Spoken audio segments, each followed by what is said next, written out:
Hola, ¿cómo están? Bueno, quiero puntualizar dos o tres referencias en torno a la cuestión de qué es lo que estamos haciendo cuando hacemos filosofía con otros o cuando pretendemos hacerlo o cuando dialogamos con otros en el terreno de las cuestiones filosóficas, que exceden, por supuesto, lo que tradicionalmente se concibe como filosofía.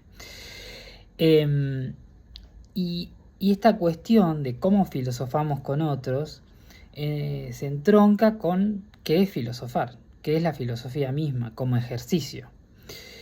Eh, y las referencias que a mí me sirven, muy resumidamente, seguramente hay muchísimas otras referencias si nos ponemos a pensar o a recorrer la historia de la filosofía. Pero a mí me sirven. Ese es mi criterio muy subjetivo y personal para enunciar estos puntos. Bueno, una de las referencias es Aristóteles en los tópicos. Aristóteles tiene, bueno, hay un conjunto de tratados que es el famoso Organon. Bueno, los tópicos, este texto de Aristóteles forma parte de ese corpus. En los tópicos, Aristóteles trata, entre otras cosas, sobre las reglas de la discusión, del debate crítico.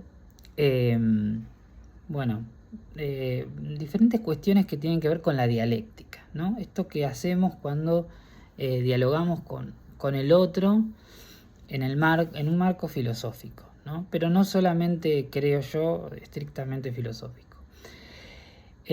O sea, nos sirven para iluminar las cuestiones ligadas a la argumentación más allá de la filosofía, ¿no?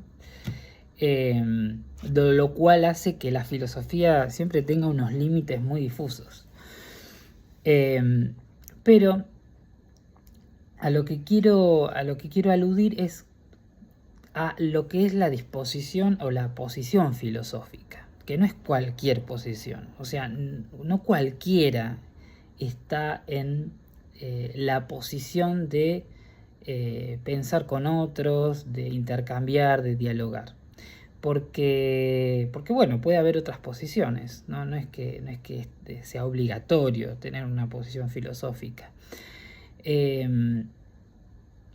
Y a veces el que cree tener una posición filosófica quizás no es tan así. Pero más allá de esas cuestiones, quiero detenerme en un punto donde Aristóteles sitúa diferentes fines para el ejercicio de la discusión, del debate. Una de esas situaciones, nombra tres situaciones. Una es la de enseñar y la de aprender, ¿no? Hay algo de la discusión, del debate, del intercambio, de esta cuestión de dialogar, que se produce entre el que enseña y el que aprende, ¿no? Entonces, eso tiene determinadas características puntuales.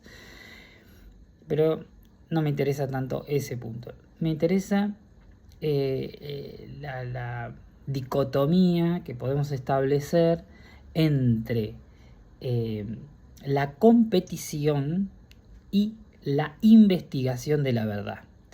O sea, Aristóteles dice que uno puede practicar la dialéctica, es decir, estas reglas del debate, de la discusión, tanto con fines de competir y ganarle al otro, como por investigar, ¿no? Por recorrer, por llegar a alguna conclusión.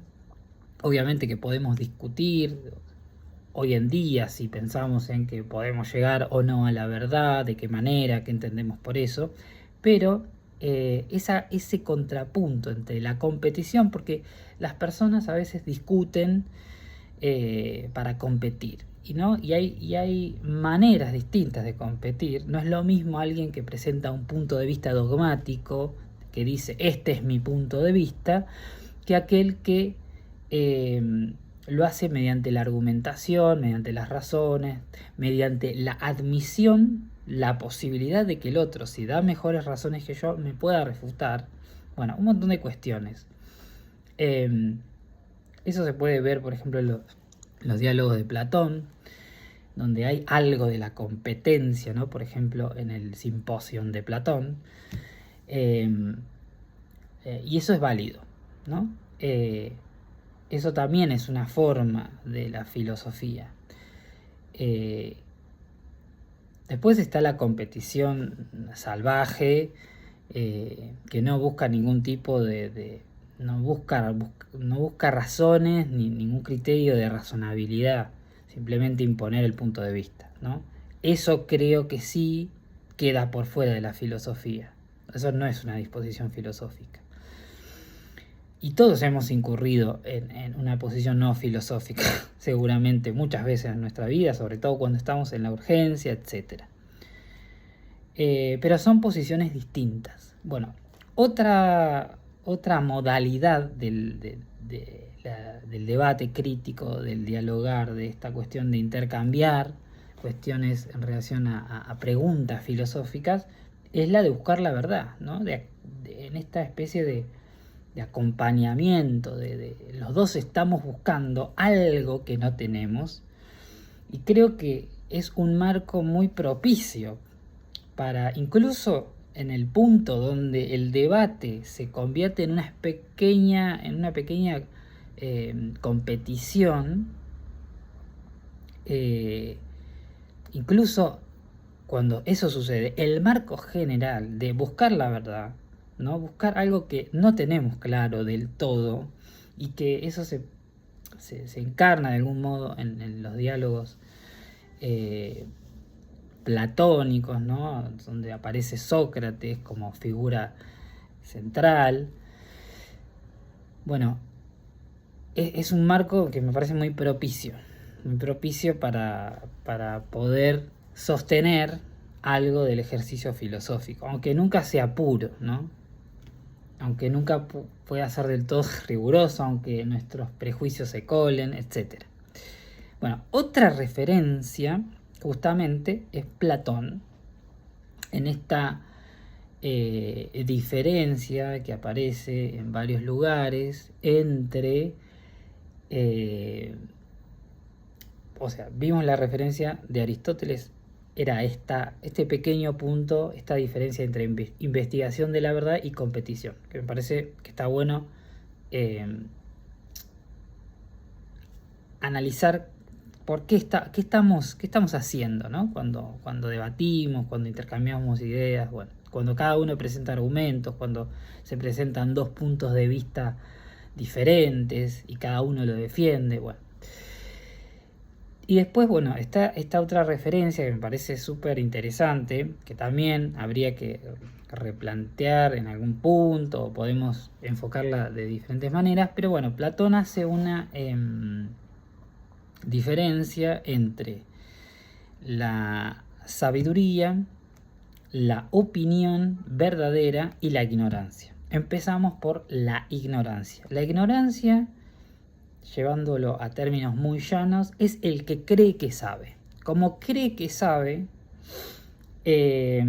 bueno, no va a buscar ningún saber, nada de la sabiduría, no se va a preguntar por nada, porque ya lo sabe. Pero es ignorante porque tiene una opinión que puede ser una opinión falsa. O sea, no apela a la indagación. La sabiduría, o el sabio, digamos, tiene la sabiduría efectivamente, es decir, tiene lo que se llama la episteme, ¿no? Tiene el conocimiento en sentido estricto. No necesita preguntarse por nada porque ya lo tiene. Pero bueno, podríamos decir que si tenemos que identificar alguna figura histórica con la sabiduría, son los dioses, ¿no? En el contexto de la Grecia antigua son los dioses, ¿no? Y independientemente si creamos o no en los dioses, tendría que estar de ese lado. Nosotros no tenemos eso, los seres humanos no tenemos eso. Entonces, ¿qué hay en el medio entre la ignorancia y la sabiduría? La opinión verdadera, que me parece un concepto muy potente, el de opinión verdadera, porque nosotros podemos tener opiniones, pueden ser verdaderas, pero ¿cuál es la diferencia entre la sabiduría o la episteme y la opinión verdadera? Que la opinión verdadera no conoce las causas de por qué piensa lo que piensa.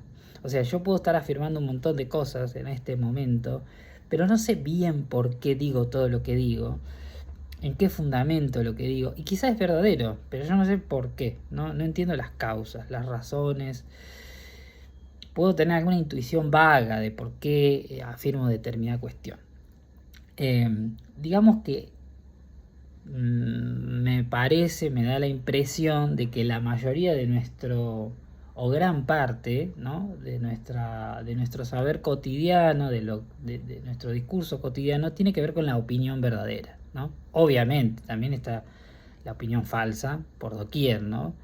Y están mezcladas. Pero la opinión verdadera me parece importante porque es como un término medio hacia el conocimiento, pero le falta algo, ¿no? Entonces me parece que tiene mucho que ver con lo que nos pasa a los seres humanos. Me parece que es interesante, además, porque justamente el filósofo o el que filosofa, yendo a la etimología, ¿no?, de la palabra filosofía, es esto de desear, de amar la verdad, de ir a la búsqueda, ¿no? Y ahí está lo que sería el asombro que genera. Entonces el filósofo está en el medio, está entre la opinión verdadera y la sabiduría. Así que bueno, esa sería la cuestión para aportar en este debate.